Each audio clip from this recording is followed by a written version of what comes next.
नमस्कार, मैं हूं आपके साथ मयंक। आज 29 तारीख है और पिछले 12 घंटों के अंदर मिडिल ईस्ट से, ईरान से जो खबरें आ रही हैं वो बेहद चिंता पैदा करने वाली हैं। मैं कुछ खबरों से की चर्चा करूंगा आपसे और सब ये इशारा कर रही हैं कि हालात फिर से खराब होने जा रहे हैं और अगले चंद घंटों के अंदर फिर से जंग छिड़ सकती है। देखिए, बड़ी खबर ईरान से आ रही है। ईरान में करीब 5 से 6 ठिकानों में तेल के कुओं में, ऑयल रिजर्व्स में आग लगने की खबरें हैं और यहां पर आग की लपटें देखी जा सकती हैं, धुआं निकलता देखा जा सकता है।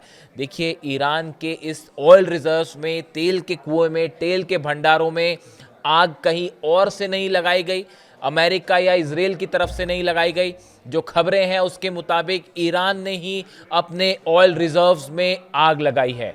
देखिए, इसकी वजह मैं आपको समझाऊंगा। मैंने अपने पिछले वीडियो में आपको बताया था कि ईरान के जो तेल के कुएं हैं वो लगातार फुल होते जा रहे हैं। जिस तरह से ईरान की घेराबंदी की है हॉर्मूज में अमेरिका ने, उसके चलते जितना ऑयल एक्सपोर्ट होना चाहिए ईरान का, उतना ऑयल एक्सपोर्ट नहीं हो पा रहा है, जिसका नतीजा ये है कि ईरान के जितने ऑयल रिजर्व्स हैं या तेल के भंडार हैं वो फुल होते जा रहे हैं। और देखिए, सरल भाषा में अगर आप समझें कि कोई भी तेल का कुआं जब फुल हो जाता है उसके बाद उसमें कंटामिनेशन हो सकता है, उसमें पानी मिल सकता है, जिसका नतीजा ये होता है कि वो ऑयल रिजर्व का सोर्स जो है, वो तेल का कुआं हमेशा के लिए ही बर्बाद हो जाए और आगे फिर उसको इस्तेमाल नहीं किया जा सकता।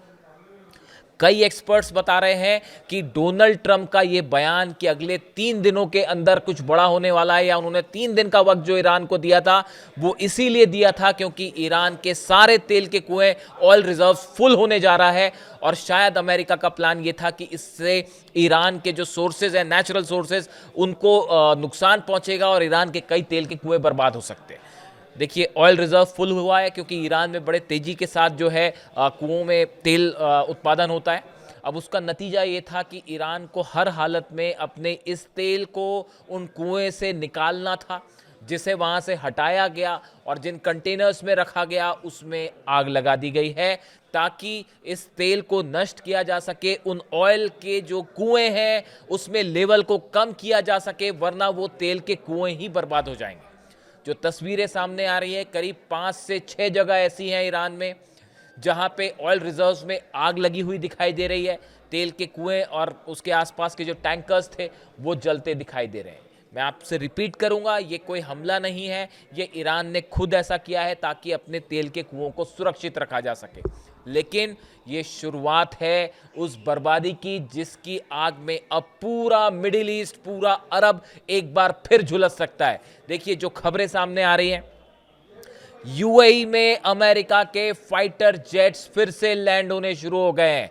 मैंने आपको पहले ही कहा था, चीन के सैटेलाइट्स एक एक चीज की पल पल की जानकारी ईरान तक पहुंचा रहे हैं और जो नई खबरें सामने आ रही हैं उसके मुताबिक यूएई में एक बार फिर अमेरिका के F-15 फाइटर जेट्स लैंड हो रहे हैं, बड़े हमले की तैयारी हो रही है। इसके अलावा कतर में भी अमेरिकी जेट्स देखे गए हैं, F-35 की लैंडिंग की खबरें आ रही हैं। ये सब कुछ बिल्कुल वैसा हो रहा है जैसा पिछली बार हमले के पहले 40 दिन के पहले हुआ था। जॉर्डन में, यूएई में, कतर में, सब जगह अमेरिकी जेट्स लैंड हो रहे थे। अब हालात फिर वही दिखाई दे रहे हैं। इसके अलावा बड़ी खबर यह है, अमेरिका में एक बड़ी बैठक हुई। बड़ी बैठक में डोनाल्ड ट्रंप शामिल थे, सभी सुरक्षा अधिकारी शामिल थे और बताया जा रहा है कि डोनाल्ड ट्रंप ने उस प्रस्ताव को नामंजूर कर दिया है जो ईरान ने सामने रखा था। ईरान का प्रस्ताव बिल्कुल साफ था कि जितने जहाज हैं अमेरिका के, इनको हटाइए हॉर्मूज से, उसके बाद ही हॉर्मूज को खोला जाएगा। यह शर्त रखी थी ईरान ने, लेकिन इसे मानने से इनकार कर दिया डोनाल्ड ट्रंप ने। जो खबरें हैं और वॉल स्ट्रीट जर्नल के मुताबिक अब एक बड़े हमले की, ग्राउंड ऑपरेशन की तैयारी में है Donald Trump. Ben Gurion airport में, इजराइल में भी लगातार फाइटर जेट्स की लैंडिंग हो रही है। F-35 जेट्स की लैंडिंग की खबरें हैं बेन गुरियन एयरपोर्ट पर। इजराइल ने इंटरनल इमरजेंसी को 7 मई तक के लिए बढ़ा दिया है। ये वो मेजर्स होते हैं, वो कदम हैं जो जंग के ठीक पहले उठाए जाते हैं। इसके अलावा आप देखें, जो बड़ा डेवलपमेंट है, जहाज़ों के डिप्लॉयमेंट। मैंने आपको बताया कि 3 एयरक्राफ्ट कैरियर पहले से मौजूद थे, Abraham Lincoln, Gerald R Ford और जॉर्ज डब्ल्यू बुश, अब आइजनहावर भी मिडिल ईस्ट पहुंच चुका है। और सबसे बड़ी बात यह है, अब्राहम लिंकन सिर्फ ईरान की सीमा से 200 मील की दूरी पर है, यानी ये वो स्ट्राइकिंग पॉइंट है जहां से कभी भी हमला किया जा सकता है। और जो खबरें आ रही हैं, अमेरिका का मीडिया जो दावा कर रहा है कि ईरान का खार्ग आइलैंड पे किसी भी क्षण, किसी भी पल हमला हो सकता है। डोनाल्ड ट्रंप ने यह साफ कर दिया है कि देखिए, मामला यूरेनियम पर आके फंस गया है, न्यूक्लियर प्रोग्राम पर आकर फंस गया है। मैंने आपको पहले ही कहा था, न्यूक्लियर प्रोग्राम को लेकर कोई समझौता नहीं करेगा ईरान, यूरेनियम को लेकर अब कोई समझौता नहीं हो सकता। और ये बात ईरान ने साफ कर दी है, हम यूरेनियम पे और न्यूक्लियर प्रोग्राम पर बात ही नहीं करेंगे। पहले आप अपने ब्लॉकेड जो बना रखे हैं, जो जहाज खड़े हुए हैं, उसको हटाइए, उसके बाद ही हॉर्मुज को खोला जाएगा। इस मुद्दे को लेकर अब अमेरिका और ईरान की बातचीत में बड़ा फंडामेंटल डेडलॉक खड़ा हो गया है। भले बातचीत पीछे दरवाजे से कुछ कुछ होती रहे, खबरें आती रही कि अब बातचीत हो रही है या अब डेवलपमेंट हो रहा है, लेकिन ऐसा कुछ नहीं होने जा रहा है। एक बड़ा डेडलॉक खड़ा है जो कि हमले की तरफ इशारा कर रहा है। इसी बीच आंद्रेई बेलासोव, जो कि रक्षा मंत्री हैं रूस के, इनकी तरफ से बयान दिया गया है बुशर को लेकर। अब ईरान का वो न्यूक्लियर प्लांट जो रूस की मदद से चलता है, यहां पर किसी भी तरह के हमले पूरे मिडिल ईस्ट में एक परमाणु जंग को छेड़ सकते हैं, परमाणु हादसा हो सकता है। देखिए, मैं बार बार आपको इस बात को कहता रहा कि चाहे बुशर से रेडिएशन हो, चाहे डिमोना से, इजराइल से रेडिएशन हो, अगर एक भी मिसाइल किसी न्यूक्लियर साइट पर सीधा गिरती है, उसका नतीजा होगा न सऊदी अरब बचेगा, न यूएई बचेगा, न जॉर्डन, न कतर, न ईरान, न इजराइल, कुछ नहीं बचेगा। पूरा मिडिल ईस्ट तबाह हो सकता है। अब यही बात रूस के रक्षा मंत्री ने कही है, अमेरिका को सीधी सीधी वार्निंग दी है, इजराइल को वार्निंग दी है कि अगर बुशर पर हमले होते हैं तो इसका नतीजा होगा एक भयंकर परमाणु हादसा। इसके अलावा देखिए, ईरान के सांसद हैं हुसैन साबती साहब, इनकी तरफ से दावा किया गया है, इनकी तरफ से भी बड़ी बात कही गई है। इनका कहना है कि अमेरिका अब फ्रस्ट्रेशन के चलते किसी तरह का छोटा न्यूक्लियर हमला कर सकता है ईरान के ऊपर। हालांकि डोनाल्ड ट्रंप ने इस तरह की बात से इनकार किया है, लेकिन अब ईरान के जो ये सांसद हैं, इनका ये कहना है, हुसैन साबती साहब का, कि देखिए, अमेरिका कोई जंग नहीं जीत पा रहा ईरान के खिलाफ। हॉर्मुज में सेना खड़ी है, आपने पहले 4 दिन एयर स्ट्राइक करके देख ली, कोई नतीजा नहीं निकला। पूरे एयर बेसिस जले अमेरिका के, कितने सैनिक घायल है उसका कोई आंकड़ा नहीं है, कितने मरे हैं कोई आंकड़ा नहीं है, आंकड़े छुपाए जा रहे हैं लगातार। इन हालात में हर मकसद में अमेरिका फेल हुआ है। ऐसे हालात में किसी वेपन ऑफ मास डिस्ट्रक्शन से ईरान पर हमला हो सकता है, ये कहना है हुसैन साबती का, जो कि ईरान के सांसद हैं।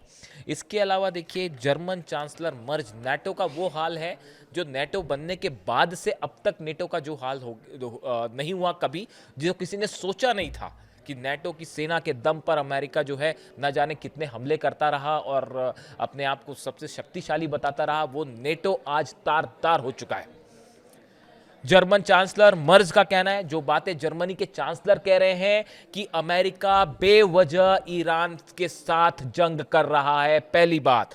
दूसरी बात, उन्होंने कहा है डोनाल्ड ट्रंप के पास, ईरान के पास कोई प्लान नहीं है। मैं नहीं कह रहा ये बात, मैंने अपने वीडियो में कई बार आपको ये बातें बताई, और अब देखिए जर्मनी के चांसलर भी ये बात कह रहे हैं। इसीलिए हमारी कोशिश हमेशा होती है आप तक हर बात को बड़े नाप तोल के एनालिसिस करके आप तक पहुंचाया जाए। और देखिए, जो बातें मैं आपसे लगातार कह रहा था कि डोनाल्ड ट्रंप बुरी तरह से फंस चुके हैं, ना आगे बढ़ते बन रहा है, ना पीछे हटते बन रहा है, उनके पास कोई प्लान नहीं था और बिना प्लान के उन्होंने हमला कर दिया सिर्फ नेतन्याहू के कहने पे। और सरासर ये बात झूठ थी कि ईरान के पास न्यूक्लियर बम है, सरासर झूठ बोलकर ईरान पर हमला किया गया। और नतीजा यह है कि आज डोनाल्ड ट्रंप और अमेरिका अपने घुटनों पे है। इतना बुरा हाल है दुनिया की सबसे बड़ी महाशक्ति का कि इंटरनेशनल स्तर पर साख पूरी तरह से तार-तार हो गई है। ना यूएई विश्वास करने को तैयार है, ना सऊदी विश्वास करने, कोई अरब देश अब अमेरिका पर विश्वास करने को तैयार नहीं है सुरक्षा को लेकर। रूस और चीन जो है वो लगातार जो है, देखिए बड़ी खबर है चीन की तरफ से, चीन ने अपने जहाज उतार दिए डिस्ट्रॉयर्स ताइवान के आसपास, और माना जा रहा है कि अगर खार्ग पर किसी तरह का हमला करता है अमेरिका तो उसका नतीजा हो सकता है कि चीन हमला कर दे। यानी हम हालात बेहद तनावपूर्ण है चीन और अमेरिका के बीच और रूस और अमेरिका के बीच। देखिए मर्ज की हम बात कर रहे थे जर्मन चांसलर की, उन्होंने कहा डोनाल्ड ट्रंप के पास, अमेरिका के पास कोई प्लान नहीं है। उन्होंने यहां तक कह दिया कि जंग में अब तक जो हालात हैं इसमें ईरान का पल्ला भारी दिख रहा है अमेरिका पर। ये जर्मनी के चांसलर कह रहे हैं, नेटो का एक अहम देश कह रहा है कि ईरान का पल्ला भारी है अमेरिका पर, अमेरिका हार रहा है। इसके अलावा यह कहा गया है कि डोनाल्ड ट्रंप के पास बाहर निकलने का कोई प्लान नहीं है। मैं जर्मनी के चांसलर की बात बता रहा हूं आपको। उन्होंने कहा है कि अमेरिका को लगातार शर्मिंदा होना पड़ रहा है। आप देखिए कितनी करारी हार है ये अमेरिका की। इसके अलावा देखिए एक और बड़ी खबर है जो कि यूएई से आ रही है। यूएई ने फैसला किया है कि वो अब ओपेक यानी organisation of petroleum exporting countries से बाहर हो जाएगा। बहुत बड़ी बात है, 1 मई से ओपेक से यूएई अलग हो जाएगा। देखिए ये वो खबरें हैं जो ये बता रही हैं, इसके कई मायने निकल रहे हैं। आप डेवलपमेंट्स देखिए। कल जो बैठक हुई व्हाइट हाउस में, उसमें डोनाल्ड ट्रंप को ये बात साफ कर दी गई है, ये बता दिया गया है कि अगर आप ऑपरेशन करते हैं उसका नतीजा ये होगा एक लंबी जंग में अमेरिका का उलझना, जिससे डोनाल्ड ट्रंप डर रहे हैं। ये बात साफ है कि अमेरिका हमले करके ईरान को नहीं हरा सकता, किसी सूरत में नहीं हरा सकता, ये बात साफ है। इन हालात में अगर अमेरिका हमला करता है, डोनाल्ड ट्रंप हमला करते हैं, तो ये कोल्ड वॉर वाली जैसी सिचुएशन खड़ी हो जाएगी। और कई अमेरिका के अखबार ये दावा कर रहे हैं कि अगर अब डोनाल्ड ट्रंप ने हमला किया, नतीजा ये होगा कि ये जंग कई सालों तक चलेगी, पूरी अर्थव्यवस्था इंटरनेशनली डाउन हो जाएगी। और अमेरिका के ही, मैं अपनी राय नहीं बता रहा हूं, अमेरिका के कई यूट्यूबर्स, कई डिफेंस एक्सपर्ट्स इस तरह की बातें कर रहे हैं कि अमेरिका का जो वर्चस्व है वो हमेशा के लिए खत्म हो सकता है। जिस सुपर पावर का तमगा लिए डोनाल्ड ट्रंप घूम रहे हैं, वो तमगा हमेशा के लिए खत्म हो सकता है। और ये कर दिखाया है ईरान ने, ईरान की सेना ने, ईरान की आवाम ने। अली खामनेई साहब का, इसीलिए मैं आपको ये कहता हूं बात हमेशा, अली खामनेई साहब का असैसिनेशन जिस दिन हुआ, उस पहले हमले से अमेरिका और नेतन्याहू जंग हार चुके थे। और आज नतीजा ये है, देखिए अभी अली खामनेई साहब का फ्यूनरल भी नहीं हुआ, उन्हें अभी सुबर्दे खाक भी नहीं किया गया। और इन हालात में अभी 2 महीने ही बीते हैं और अमेरिका घुटनों पे है। 40 दिन के जंग के दौरान हार की कगार पर खड़ा हुआ है। डोनाल्ड ट्रंप का क्या हाल है वो आप देख रहे हैं। अब सिचुएशन ये है, ये बताया जा रहा है कि यूरेनियम को लेकर कोई डील नहीं हो रही है, परमाणु प्रोग्राम को लेकर कोई डील नहीं हो रही है, ना डोनाल्ड ट्रंप से आगे बढ़ते बन रहा है, ना पीछे आते बन रहा है। और जैसा कि दावे हो रहे हैं कि अगर डील नहीं होती है तो डोनाल्ड ट्रंप एक बार फिर खारगा आइलैंड पर ग्राउंड ऑपरेशन वाली बातें फिर से सामने आ गई। हालांकि मुझे बहुत डाउट है इस बात को लेकर। दावे हो रहे हैं तमाम कि डोनाल्ड ट्रंप ग्राउंड ऑपरेशन कर सकते हैं, लेकिन उस ग्राउंड ऑपरेशन का मतलब है ईरान की 6 लाख सेना के साथ सीधा जंग। एक पायलट को बचाने के चक्कर में 5 जहाज गंवाने पड़ गए थे अमेरिका को। तो जब अपने सैनिक वहां उतारेंगे और 6 लाख सैनिक जो है वो तैयार है कुर्बानी देने को, शहादत के लिए, ईरान का बच्चा बच्चा अली खामनेई साहब के दिखाए रास्ते पर चलने को राजी है। और इस हिम्मत के आगे दुनिया की कोई टॉमहॉक मिसाइल नहीं जीत सकती, ना कोई F-35 जीत सकता है, ना कोई न्यूक्लियर बम जीत सकता है। ये ईरान का जो हौसला है, यही सबसे बड़ा न्यूक्लियर बम है ईरान का, और इससे बड़ी और कोई ताकत नहीं हो सकती। तो अब डोनाल्ड ट्रंप ग्राउंड ऑपरेशन करेंगे या नहीं करेंगे, मुझे तो डाउट है, शायद ही कर पाए। हाँ, हवाई हमले हो सकते हैं, जिसका संकेत है चौथा एयरक्राफ्ट कैरियर भेजने का मतलब ही यही है कि कोई मिलिट्री ऑपरेशन होने जा रहा है।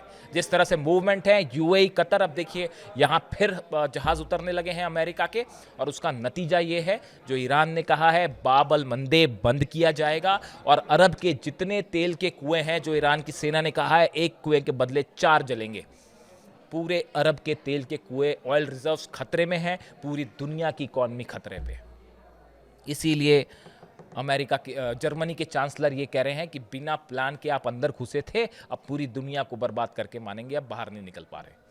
अगले कुछ घंटे बेहद अहम होने वाले हैं। जो मिलिट्री मूवमेंट्स हुआ है अमेरिका का, एयरक्राफ्ट्स का, प्लेन्स का, फाइटर जेट्स का, ये इशारे कर रहा है, जो खबरें इजराइल से आ रही हैं कि एक बड़ा हमला हो सकता है। और ये भी संभावना है कि इस बार आशंका है कि इजराइल की तरफ से हमला हो, शायद अमेरिका पीछे रहे और इजराइल लीड करके हमला करे।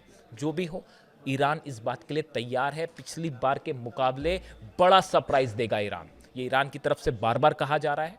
रूस साथ खड़ा है, चीन पिछले बार के मुकाबले खड़ा हुआ है, लेकिन शायद जो है ईरान को किसी की ज़रूरत नहीं है, ईरान अकेला ही काफ़ी है जो हालात है। मैंने आपको पिछले वीडियो में बताया जितने अंडर मिसाइल सिटीज़ हैं उससे अब नई जनरेशन की मिसाइल्स निकाल दी गई हैं, नए लॉन्चर्स, मिसाइल लॉन्चर्स तैयार हैं और हर ठिकाना भी तय है कि कहाँ कहाँ मिसाइल्स गिरेंगी अगर हमले होते हैं तो।